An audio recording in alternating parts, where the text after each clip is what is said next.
Good morning, happy Friday.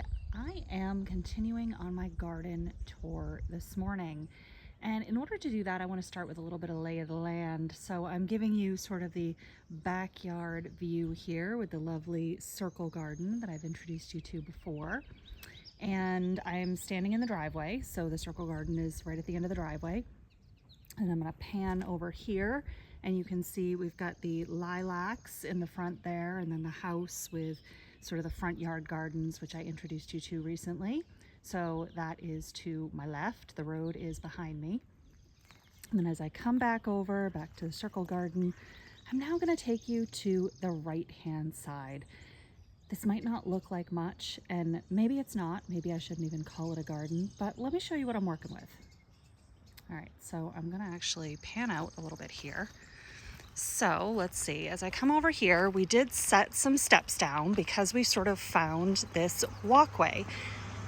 And you're gonna hear cars going by because I'm still sort of up by the road in the driveway. But I don't know, the moral of the story with this property is that we keep finding things. We keep discovering new little areas that people created and then let get overgrown, especially with these crazy vines that we have on this property.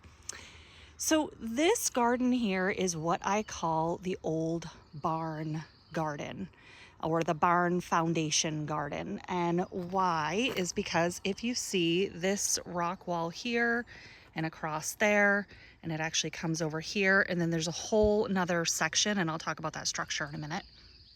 But there's a whole nother section, and you'll notice like this is actually a rock wall. It's not just ledge, this is actually a wall. This is actually the old like 1800s barn was here. This was where they had animals, and there's actually like there's a space where they would walk the animals out there, out to the pastures and things like that. So the people that lived here before us built a garden in this area. And again, I'll pan out even a little more here.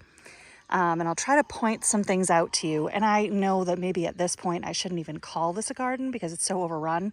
Believe it or not, I have cleaned this up every year since we've been here, and it still looks like this. So it is a labor of love. But let's take a look. So this tree here, and it's this thick one here, and it's kind of all this. This is one of these firebush or burning bush. Again, I didn't really look up the name, but you can see how tall it is. I mean, very healthy, nice and big. Right here, as we're looking in, we have some autumn olive over there. This is the place where I have the most hosta, and I'm actually not necessarily seeing any come up right now, but if I see any, I'll point them out. We also, I can point out a ton of things that have kind of gone by, but we'll come back. These are foxglove. There's a bunch of foxglove in here. If you look in the grass right there, those spots of green, you can see lupin coming up. And then that right there is the one and only poppy that we have in the yard.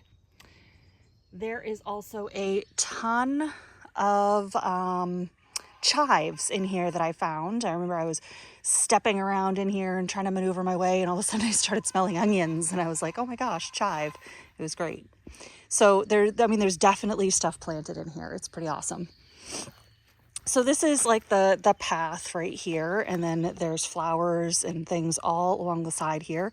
There's a ton of bee balm in here. We might be able to, yep, there it is coming up. You can see the bee balm. Not entirely sure. You can see the lilies coming up over in there.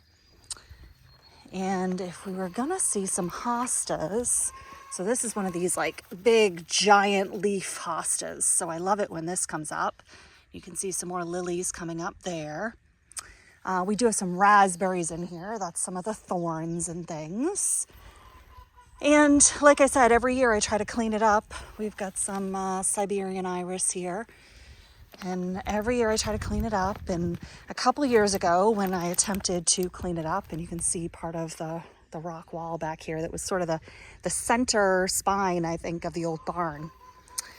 But a couple of years ago when I was cleaning it up, I decided this, because it's kind of shady, might be a nice place to plant elderberry. And so I put in 2 different elderberry bushes because you have to have 2. And you can see this one I need to cut the vines off of, which again, I probably do several times a year, and it still looks like this come even early spring. It's crazy. That tree right there, that tree that's sticking out of the middle of this, that is basically one of those living Christmas trees that somebody got one year, stuck it in a pot out here, never to be touched again, and it has done that. And so now it is near impossible to move. I haven't brought myself to fully cut it down yet. But you can see just how crazy these are. These have been cut down every single year, and look at how much they are back up and intertwined and how insane they are. I just keep, it's like, you know, what is it, the hydra that you cut off one head and two more come back? That's what I feel like it looks like. But when we first got here, you didn't know there was a birdhouse. So we did find the birdhouse the first year. We have made some progress with it. It's just slow going and the ever battle. Yeah. All right, so I said I would mention this structure here, and this is kind of one of those things that is, I don't know, maybe it's a good story, maybe it's not. But we don't have a garage, and with, you know, a family and all the stuff that comes with a family, and then trying to take care of a property and trying to do at least a marginal amount of homesteading, we put up one of those shelter logic things, right? Well, I would say in the first year that we were here, the winds off Mount Washington, the amazing winds, tore it to shreds. It really didn't even make it past the first winter. So my husband had the brilliant idea of just taking some corrugated metal siding and basically adding a few reinforcements on the inside. And we've now had it for 5 years, knock on wood. It's doing really well. Hopefully it will last us a little longer, but that is like our makeshift shed for equipment and different things. So that's the best we've got going on here. And, you know, we stuck it in the old barn footprint because that seemed to make sense to us. And by the way, my Forsythia are now in bloom. They are beautiful. It just reminds me of like looking outside at the sun when you see them this time of year. Very exciting. And yeah, so that is the barn footprint garden tour.